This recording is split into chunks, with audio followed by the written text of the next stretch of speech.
मंडळी, आज आहे गुढीपाडवा, म्हणजेच आपल्या हिंदू धर्मानुसार आपल्या नवीन वर्षाची सुरुवात।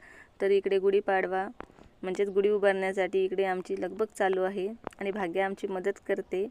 तिने आरती करून पुरणपोळीचा नैवेद्य पण दाखवला आणि आम्ही सर्वांनी आरती केली। आरती करणे आणि नैवेद्य दाखवणे हा माझ्या भाग्याच्या आवडीचा विषय आहे। इकडे मी ही गुढीला आरती करून दर्शन घेतलं आणि नेहमीप्रमाणे आमच्या शेरूनी कशी हजेरी लावली ती नक्की पहा। हा तो दरवर्षी गुढीपाडव्याच्या दिवशी तिथे असतोच। यंदा पण आधी येऊन बसला होता आणि इकडे व्हिडिओमध्ये नेमकाच आलाय बघा। आणि अशीच आम्ही सकाळी सकाळी गुढी उभारली आणि मग गुढीपाडवा आहे म्हटलं तर पुरणपोळी हवीच ना। तुम्हा सर्वांना गुढीपाडवा तसेच नवीन वर्षाच्या आमच्या परिवाराकडून खूप खूप शुभेच्छा। सर्वांना सुखाचं आयुष्य लाभो।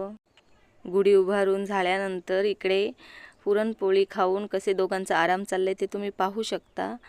दरवर्षी गुढीपाडव्याच्या दिवशी कधी कधी पाऊस पडतो थोडासा, यंदा पाऊस काही पडला नाही, पण वातावरण पूर्ण खराब झाले। तुमच्याकडे पण असंच वातावरण आहे का?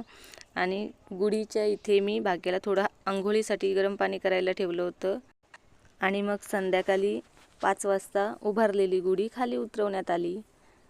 तर मग इकडे तुम्ही पाहू शकता कशी दिसते आमची गुढी, छान ना। आणि ही तुम्ही आमची व्हिडिओ कोणत्या गावातून पाहता हे आम्हाला कमेंटमध्ये नक्की सांगा।